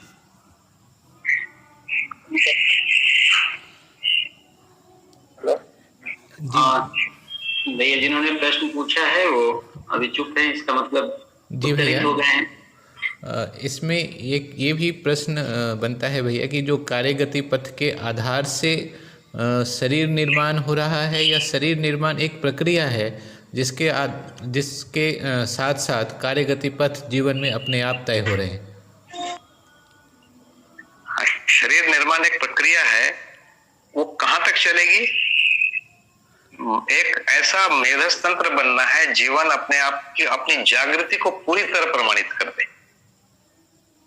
ऐसा मेधस तंत्र चाहिए। उस मेधस तंत्र माने जितने भी भौतिक और रासायनिक रचनाएं बन रही है, उसका डेस्टिनी क्या है, उसका अंतिम बिंदु क्या है, उसका गंतव्य क्या है? उसका गंतव्य है मानव शरीर, उसमें भी मानव का मेधस तंत्र। उसी के पहले, उसके पहले के बहुत सारे स्टेप हैं। उसी स्टेप से वो जगह बन सकती है, और उस स्टेप में एक एक स्टेप आगे बढ़ता है और एक स्टेप के शरीर को स्वीकार लेता है। उसमें से कुछ एक जैसे भी होंगे। एक जैसे का मतलब एक वर्ग है जिसमें एक लेवल में मान लीजिए 20 शरीर है, उसके अगले लेवल में मान लीजिए 5 शरीर है, उसमें से किसी एक को चुन सकता हो। पर यह तो तय है कि नियति में जो व्यवस्थाएं हैं वैसा ही शरीर बनेगा और वैसा ही वो कार्यगति पथ बनाएगा। कार्यगति पथ शरीर के आधार पर बना होता है। जी भैया, बहुत अच्छा जी। जो जीवनी क्रम में भैया जीवावस्था में एक बड़ा सा वेरिएशन दिखता है जीवों का, तो इसी आधार से इसको जीवनी क्रम कह रहे हैं। और इसमें भी क्या कोई कुछ मतलब जो आपने अभी बताया कि मेधस का निरंतर विकास जीवनी पूरे जीवावस्था में हो रहा है, इस प्रकार से इसकी संरचनाएं बनी हैं। हाँ, ये तो इस पर देखिए बाबा जी ने बहुत नहीं कहा है, जीवनी क्रम लिखा है। और जीवावस्था में जीवन में मतलब मन ही काम करता है, वृत्ति और चित्त लगभग नहीं के बराबर विकसित है। वृत्ति का बहुत थोड़ा है, चित्त का दिखता नहीं। और मानव में कम से कम आशा विचार इच्छा जगी होती है, माने आशा विचार इच्छा होते ही मानव शरीर के लिए वो तैयार हो जाता है। जी बिल्कुल भैया, ठीक है भैया, बहुत अच्छा।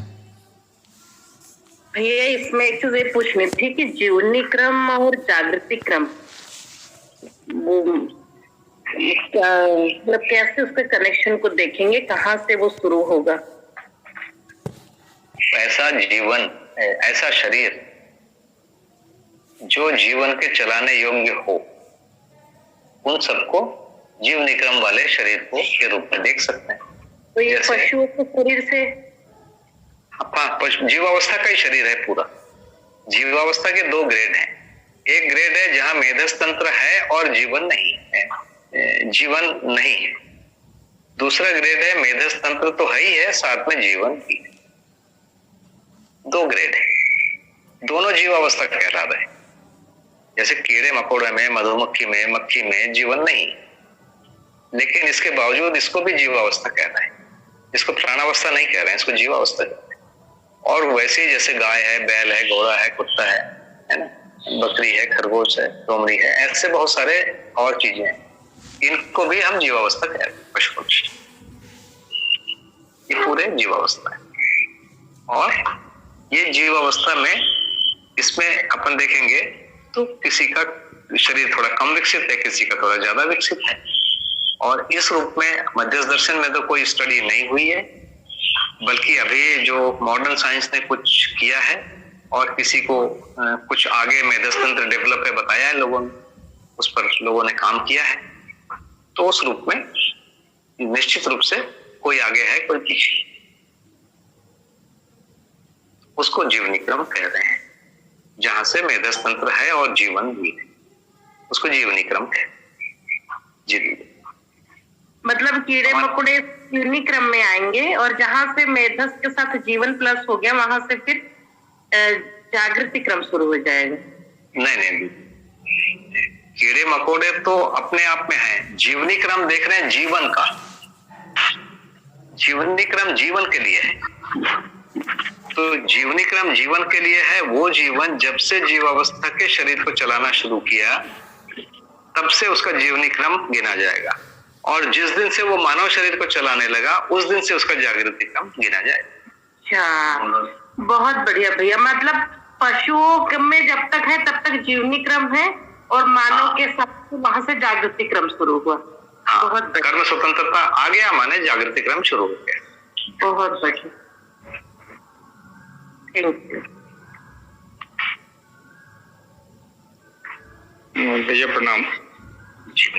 बहुत अच्छा हो गया भैया। तो इसमें जो क्रमिकता है, शरीर निर्माण की जो क्रमिकता है, वो कीड़े मकोड़े से फिर बढ़ते क्रम में बड़ा शरीर, जो जिसमें कि मेधस की समृद्ध स्थिति है वहाँ, तो उस समय जो जीवन है उसके पूर्व जिस समय वैसा शरीर तैयार नहीं हुआ, वैसा मेधस तैयार नहीं हुआ जिसको चला सके, तो उस समय जो प्रथम रूप में यदि कल्पना जाती है कि कार्य गति पथ और शरीर की रचना, ये दोनों साथ साथ चलता है या फिर शरीर की रचना के हिसाब से कार्य गति पथ होता है? दूसरी बात शरीर की बताइए भैया। दूसरी बात की जब जीवावस्था का शरीर हो गया जीवनी क्रम में, तो प्रथम मानव शरीर की रचना के पूर्व जिस शरीर में जीवन है जीवनी क्रम में, और उसमें आगे और विकसित शरीर की इच्छा शरीर में हुई और उसके हिसाब से कार्य गति पथ परिवर्तन हुआ, तो उस स्थिति में क्या वैसे शरीर में ही ऐसी इच्छा होगी जिससे मानव शरीर की रचना हुई, या फिर ये दोनों अलग अलग व्यवस्था है, एक साथ ऐसी व्यवस्था नहीं है? इसको थोड़ा सा स्पष्ट। आखिरी वाला भाग समझ में नहीं आया, फिर से एक बार बताइए भैया। जैसे जिस शरीर से मानव शरीर की रचना हुई होगी, तो उस शरीर को चलाने वाले जीवन में ही ऐसी इच्छा होती होगी कि और समृद्ध मेधा से जहाँ से कल्पनाशीलता और कर्म स्वतंत्रता की ओर आगे बढ़ा जा सकता है, इच्छा की स्थिति बनी होगी, या फिर किसी भी जीवावस्था के शरीर को चलाते हुए मानव शरीर चलाने का की इच्छा जो है जिसको रख रहे थे भैया आप, तो कहाँ से ये दोनों चीजें हो सकती है। देखिए, शरीर बनना एक भौतिक रासायनिक क्रिया में जो अनुसंधान है उस विधि से है। उस विधि से धीरे धीरे चीजें बनती है ना। जैसे कीड़े चींटी आ गया, फिर हाथी आ गया, फिर मानव आ गया, एक क्रम है। वो रचनाओं में जो अनुसंधान होता है उस विधि से आया। उसी विधि से मानव शरीर आया। तो मानव शरीर आया, और उस समय यदि किसी जीवन में विकास नहीं हुआ, कोई जीवन जीवनी क्रम से जागृति क्रम के लिए तैयार नहीं हुआ, तो क्या होगा? वो शरीर चलाएगा नहीं कोई, इतना ही तो होगा। तब फिर दूसरी बार हो जाएगा, फिर तीसरी बार हो जाएगा। तो ये तो एक रासायनिक क्रिया है। अभी भी जैसे देखिए ना, जो गाय का भी है या मनुष्य का, तो देख ही लीजिए प्रजनन क्रिया में एक ही शुक्राणु भाग लेता है, लेकिन लाखों शुक्राणु उसके लिए तैयार होते हैं, है ना। तो एक अपॉर्चुनिटी वेस्ट ना हो जाए, उसके लिए प्रकृति ने अरबों खरबों गुना ताकत दिया हुआ। एक सिंपल हम देखेंगे, है ना, एक शुक्राणु से हो सकता है, लेकिन लाखों शुक्राणु होते हैं, और ऐसे रोज रोज हो सकते हैं। तो ये जो इस अवसर को हम लाखों गुना या करोड़ों गुना गिन सकते हैं। तो प्रकृति में संभावना अधिक है कोई भी चीज आगे बढ़ने के लिए। तो वैसा एक शरीर का रचना होगा, उस रूप में देखेंगे मानव शरीर जैसा, तो उसको लेने के लिए पहले चीज हो जाना चाहिए, जीवन में पात्रता हो जानी चाहिए, तब वो शरीर रचना हो। यही सहस्तित्व की महिमा है। और मान लीजिए हुआ नहीं तो फिर हो जाएगा, ऐसा होता ही रहेगा। जी भाई, ये सब क्या है? हमारे कल्पना वाले प्रश्न है, तर्क की संतुष्टि वाले प्रश्न है। इसका कोई प्रामाणिक उत्तर नहीं होगा, है ना, केवल तार्किक निष्कर्ष होंगे। जी भैया, वैसा ही है। जी, धन्यवाद भैया।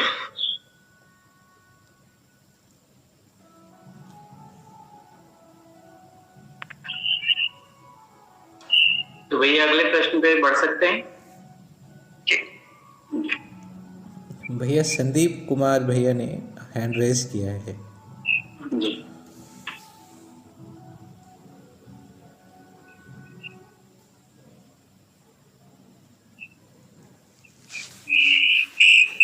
नमस्ते भैया।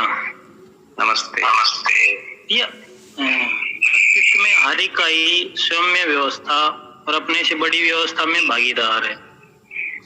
फिर भैया ये जो मच्छर मक्खी है ना, दुनिया भर के वायरस जिनसे है ना पदार्थ अवस्था, प्राण अवस्था, जीव अवस्था और मानव तक संक्रमित हो जाते हैं, मानव शरीर भी नष्ट हो जाते हैं, ये पेड़ पौधे दुनिया भर की फल सब्जियां नष्ट हो जाते हैं, तो ये व्यवस्था के अर्थ में कैसे है, इसको मैं थोड़ा देख नहीं पा रहा। भैया यदि नष्ट हो जाते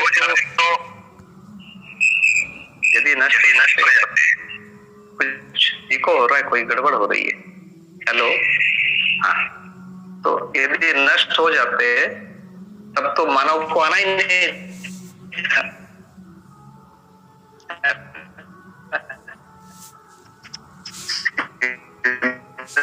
सब इन्हीं कीड़े मकोड़ों से, मच्छरों से, सांप से, है ना, शेर से।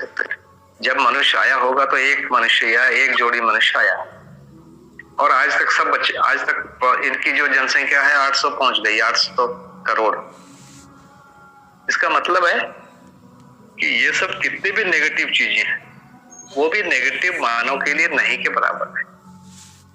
उन सब की संख्या बढ़ी नहीं, उनकी संख्या घट गई, बल्कि मनुष्य की संख्या बढ़ गई। तो ये सब उस रूप में जो हम सोच रहे हैं हानिकारक है, वो हानिकारक तो नहीं है। नहीं तो मानव यहाँ तक पहुंचता ही नहीं, मानव की संख्या बढ़ती है ना। मानव जैसे ही पैदा होता 2-4 शेर लोमड़ी मिलके आदमी को खा जाते, नहीं खाया। और दूसरा कि संभावना के रूप में यदि हम देखेंगे कि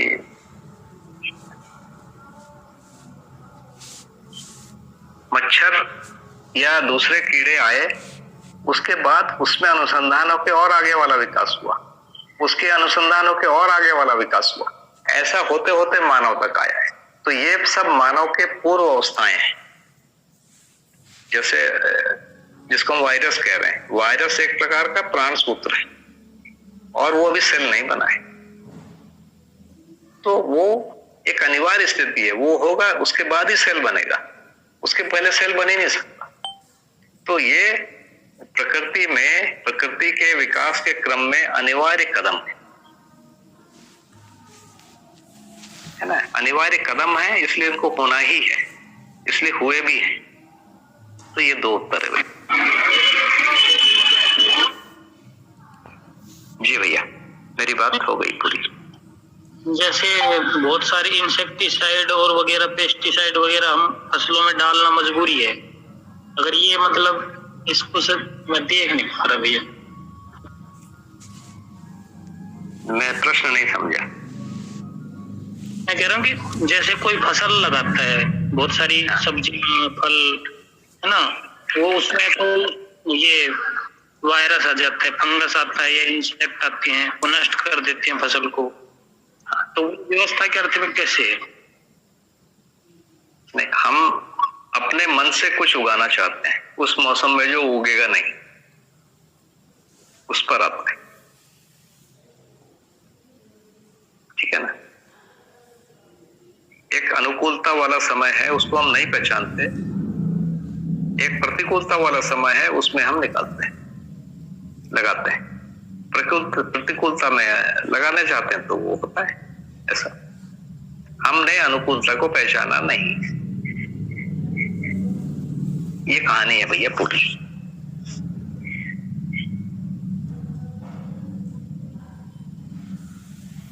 मेरी बात पहुंची भैया आप तक?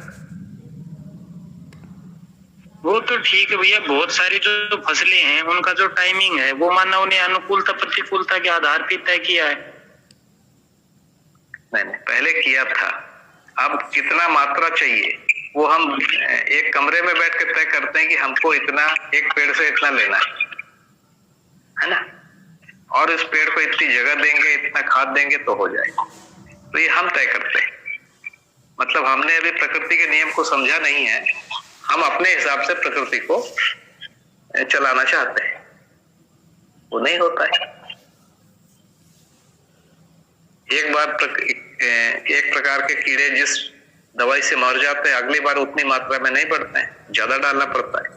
उसके अगली बार वो ब्रांड अब काम ही नहीं कर रहा है, उससे ताकतवर वाला जहर चाहिए होता है। तो ये हो रहा है ना। ये सब जो वायरस हैं, बैक्टीरिया हैं और जो भी कीड़े मकोड़े हैं, ये अपने आप की शक्ति को बढ़ा लेते हैं, उससे और प्रतिकूलता में काम करने योग्य हो जाते हैं। तो ये हो रहा है।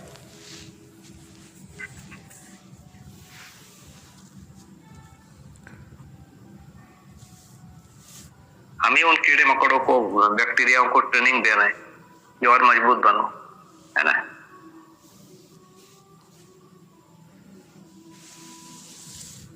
माने केंचुए को हम धीरे धीरे सांप बना दे रहे हैं खाना खिला के। ये स्थिति कर रहे हैं हम।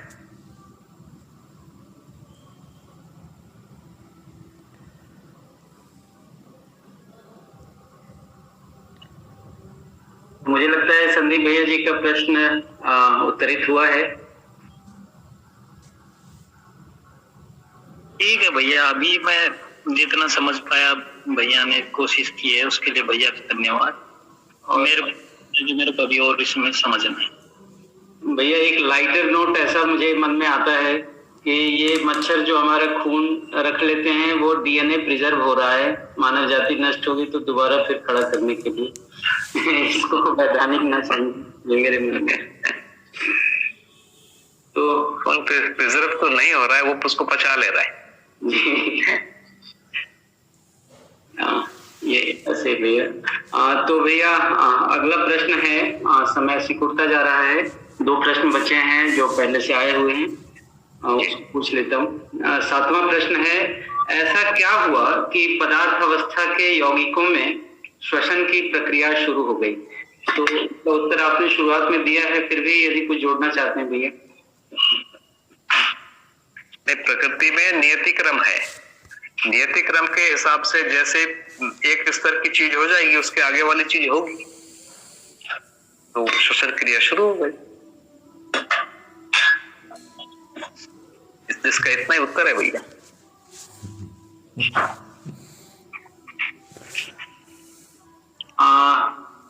जी भैया एक बार फिर से थोड़ा सा दोहराएं। जैसे नियति क्रम में क्या होना है वो निश्चित है जी। नियति क्रम में एक लेवल तक पहुंच गए तो उसके ऊपर वाली जो चीजें हैं अपने आप होने शुरू हो जाएगी। वैसे ही है, जैसे ही मतलब ऑक्सीजन, हाइड्रोजन, पानी, ये सब, ऑक्सीजन, हाइड्रोजन, नाइट्रोजन, ये सब बन जाएंगे, उसके बाद फिर अगला स्टेप पानी ही बनेगा। पानी बनने के बाद और अम्ल और क्षार बनेंगे। ये सब प्रक्रिया होने के मतलब रासायनिक क्रिया शुरू हो जाएगी। रासायनिक क्रिया शुरू होने के क्रम में फिर प्राण सूत्र बनेंगे या प्राण कोशिका बनेगी। तो ये क्रम है, लगातार बनता ही रहेगा। एक चीज पूरा हुआ उससे आगे वाला। जी जी। और फिर आखिरी प्रश्न जो पहले से दिए गए हैं भैया, इसका ये है कि प्रचलित विज्ञान में कोशिका विभाजन की 2 विधियां माइटोसिस और मियोसिस के नाम से जानी जाती है। दर्शन के आलोक में इन दोनों गतियों को कैसे देखें? नहीं, इस पर तो देखिए किसी ने बाबा जी से पूछा नहीं है ना। मेरी जानकारी में यदि किसी ने पूछा होगा तो उनको उत्तर दिया होगा, मैंने तो कभी नहीं पूछा। तो कोशिका में विभाजन होता है, ये बात पक्का है। और विभाजन होने के बाद ही मल्टीप्लिकेशन, उसकी विधियां क्या है उसके बारे में शोध किया जा सकता है। मोटा मोटा मुझे लगता है कि उसमें कोई बहुत अंतर नहीं है जो बाबा जी बोल रहे हैं और मध्य दर्शन बोल रहा है, क्योंकि हर प्रकार में अलग अलग होगा ना। जैसे कोई फल ऐसा होता है जिसमें बीज अंदर होता है, उसके ऊपर गुदा होता है ना। कई में अलग है, किसी में बीज बाहर है, गुदा अलग से ही। जैसे काजू का फल है, आप देखेंगे गुदा एकदम अलग होता है, काजू का फल अलग होता है। तो ऐसे कोई पौधा जड़ से बड़ा होता है, उसका मल्टीप्लिकेशन होता है, कोई बीज से होता है, कोई पत्ती से भी हो जाता है। तो ऐसी बहुत सारी विधियां हैं प्रकृति, है ना। तो ऐसी भी कुछ विधियां हो सकती है ना। मुख्य उद्देश्य उसमें गुणात्मक वृद्धि होना, तो वो प्रक्रिया है, उसकी विधियां जितनी है पहचान सकते है कि नहीं। जी भैया। तो लिखित प्रश्न समाप्त होते हैं और हमारे पास 8 मिनट बचे हुए हैं, तो जो सभा में उपस्थित हैं उनकी जिज्ञासाएं ले सकते हैं भैया, तो हैंड रेज किया जाए।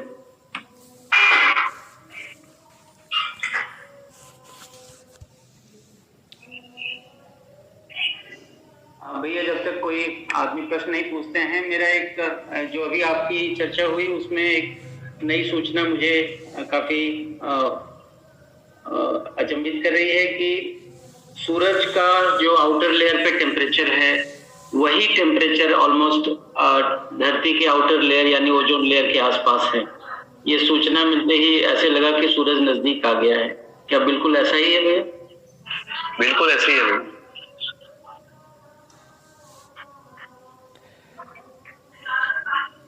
भैया। शाह भैया हैं जिन्होंने हैंड रेज किया है। जी नमस्ते। नमस्ते भैया। छोटालाल शाह, अभी मुंबई से। जी जी भाई साहब, प्रणाम। प्रणाम। मैं तो देरी से इसमें ज्वाइन हो सका। अभी संदीप, आई थिंक संदीप भैया का प्रश्न जो था, दो प्रश्न के पहले तो मैंने सुन रहा था कि ये नेगेटिव जो इफेक्ट है जीव जानवरों का और खेती में, तो उसको कैसे देखा जाए। तो एक्चुअली तो सदियों से एग्रीकल्चर तो हो ही रहा है, हाँ, और कभी ऐसा नहीं हुआ कि हमारा एग्रीकल्चर पुष्ट होते रहा।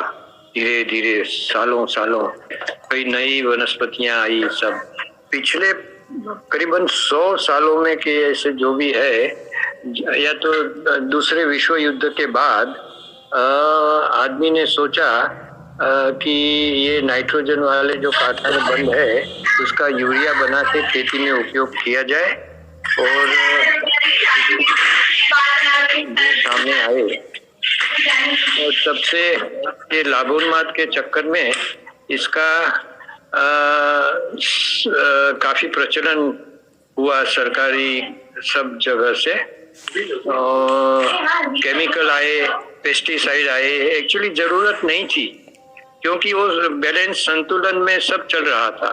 कुदरत के साथ में संतुलन में हमारा एग्रीकल्चर चल रहा था। अभी हमने ये सब केमिकल और पेस्टिसाइड वापर के पिछले 40 साल में 30 साल में हमारे भारत देश में भी ये काफी दुष्परिणाम भुगत रहे हैं।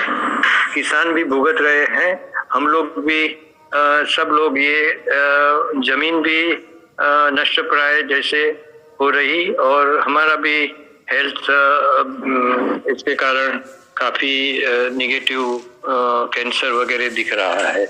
तो ये हमारा ही नासमझी के कारण है। प्रकृति में ऐसी व्यवस्था ही नहीं थी, सो सब बैलेंस में। चाचा जी, यदि आप अपने प्रश्न को संक्षिप्त करें तो। हाँ, बस तो इतना ही है कि प्रश्न नहीं है, ये मेरा जवाब था।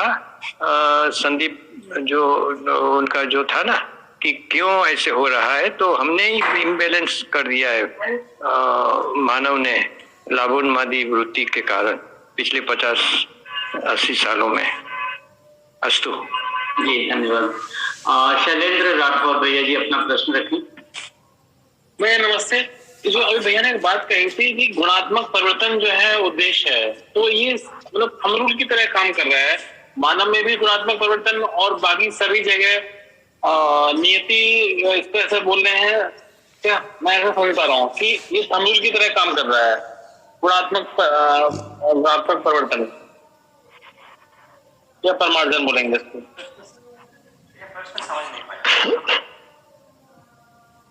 भैया प्रश्न एक बार स्पष्ट कर दें या सरल शब्द। मैं कह रहा था, भैया जी ने अभी कहा था ना कि जो गुणात्मक, इसका उद्देश्य जो है वो गुणात्मक परिवर्तन के लिए है। तो मैं ये सोच रहा था कि मानव में जीवन में जो हो रहा है वो भी हम इसी तरीके से देख रहे हैं कि गुणात्मक परिवर्तन या परमार्जन हो रहा है, और बाकी सब जगह भी जो व्यवस्था है प्रकृति में वो वही है क्या? प्रकृति का काम है कि मानव का शरीर बनाना।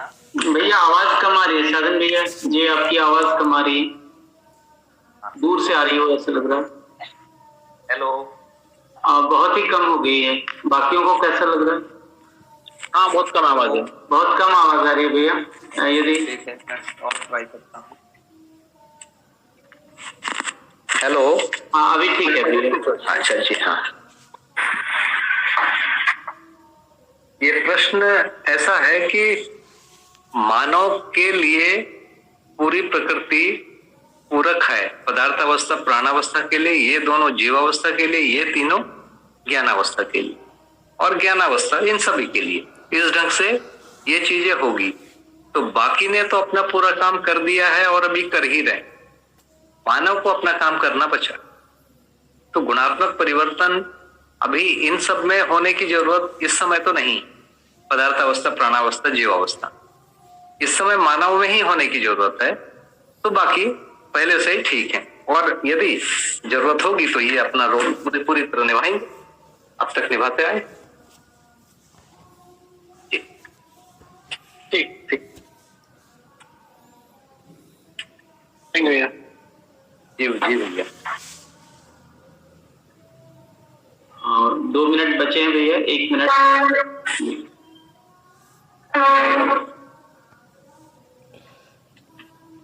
किन्हीं का प्रश्न हो? राकेश भैया आप हमारे बीच मौजूद हैं भैया, आप यदि इस विषय पर अपनी बात रखना चाहते हैं तो स्वागत है भैया।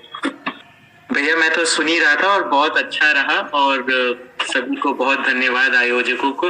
आई होप इसकी रिकॉर्डिंग जल्दी से जल्दी मिल सके हमको। और मेरे 1-2 प्रश्न थे लेकिन अभी समय नहीं है, तो आगे बाद में प्रश्न करूंगा।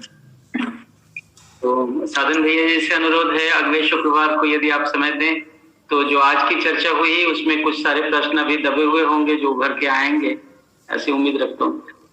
भैया आप लोग इतना भाव दे रहे हैं, मैं कोशिश करूंगा बड़ी कोशिश के साथ कि आप लोगों के साथ शामिल हो, मुझे भी कुछ सोचने का अवसर मिल जाता है इस बहाने। बहुत आगे बढ़िए। साधन भैया जी का बहुत बहुत धन्यवाद, और आप सभी का बहुत बहुत धन्यवाद बने रहने के लिए। हम लोग अगली मीटिंग की सूचना कंफर्म करेंगे मैसेज के जरिए, जैसे आज की है।